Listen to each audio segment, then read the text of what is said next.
The first lie was wrapped in perfume.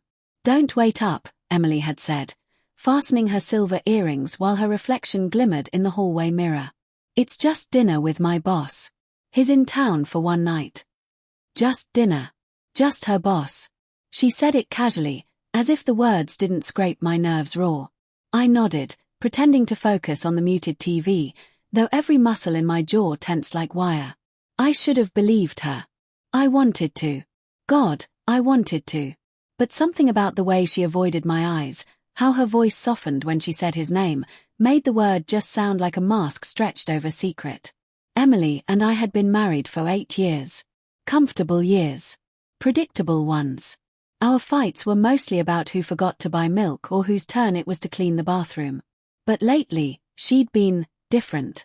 Her laughter had a new sharpness.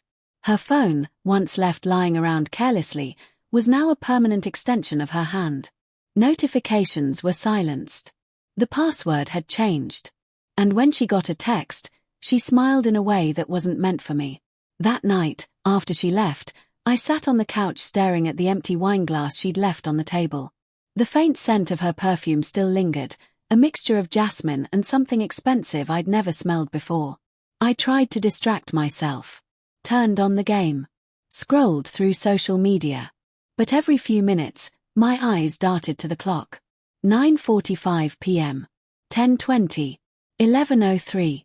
Her just dinner was stretching into a whole evening. Finally, I called. Once. Twice. Straight to voicemail. By midnight, I wasn't just worried. I was imagining. Visuals I didn't want, her laughing across a table, fingers brushing against his. Her wine glass clinking with his. Her eyes glowing the way they hadn't for me in months. I told myself to stop. To trust her. But when 1:17 a.m. blinked on my phone and she still wasn't home, something inside me cracked. The next morning, she came back smelling like someone else's cologne. "Oh, you're up early," she said, tossing her heels by the door like she hadn't vanished for 7 hours. "Where were you?" My voice was calm, too calm. Her eyes flicked toward the clock. "I told you. Dinner with Greg. It ran late. He wanted to discuss the Q4 proposals. At 1 in the morning. She blinked. Once. "You're being paranoid again." Again. That word burned. Like I was the problem. I nodded slowly. "You're right. Maybe I am." She sighed in relief, thinking I'd dropped it. But I hadn't. That afternoon, I went to the restaurant she'd mentioned. The Whitmore, a fancy rooftop place with white linens and soft jazz. I asked the hostess if there had been a reservation under Emily's name or her boss's. The hostess checked.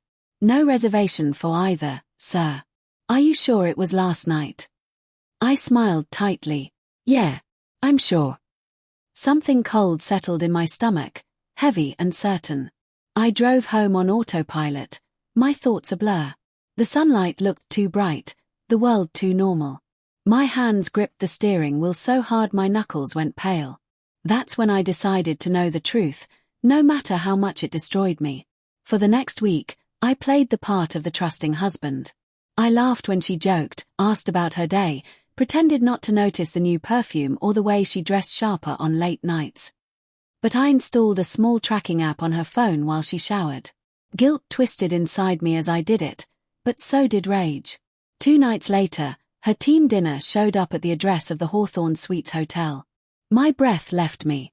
I stared at the blinking dot on my screen, then at the untouched dinner I'd cooked for us. I waited 15 minutes. Then I grabbed my keys. The hotel lobby smelled of roses and disinfectant. My heart pounded so violently I thought the clerk could hear it. "Can I help you, sir?" "Yeah," I said quietly. "I'm meeting my wife. Emily Roberts. She's staying here." The clerk checked the computer. "Yes, room 402. I walked to the elevator. Each ding felt like a countdown to something irreversible. When the doors opened, I saw her. Not in the room, no. Right there, in the hallway. Her hair was tousled, her lipstick faded. And beside her, Greg, the boss, was adjusting his tie. They froze when they saw me. Emily's face drained of color. "David, what are you?"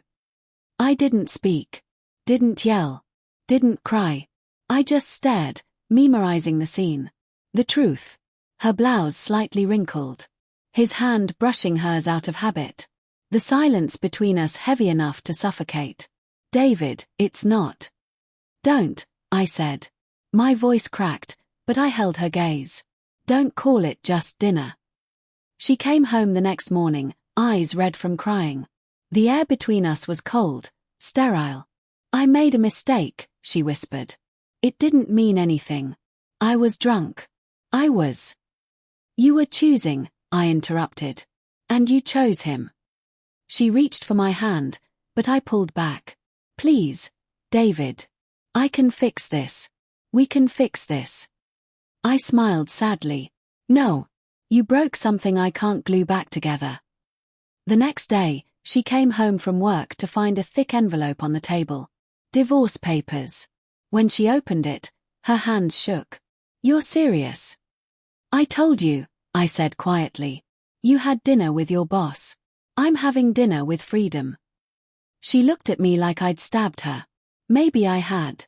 Her tears came fast. You're throwing away 8 years for one mistake. No, I said, meeting her eyes. You threw it away when you decided my trust was optional. For weeks, she tried to make me reconsider, apologies, letters, counseling offers. But every word felt hollow, every promise too late. The hardest part wasn't losing her. It was realizing I'd already lost her long before that hotel room. One night, she showed up at my door again, rain pouring outside, mascara running. David, she whispered, I'm sorry. I still love you. I looked at her, really looked at her, and for the first time, felt nothing. I handed her a manila envelope. Inside was the finalized decree, signed and sealed. This, I said, is just divorce.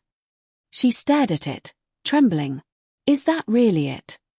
Yes, I said softly. That's really it. Then I closed the door. Outside, her footsteps faded into the rain, and the silence that followed didn't hurt. It felt like peace.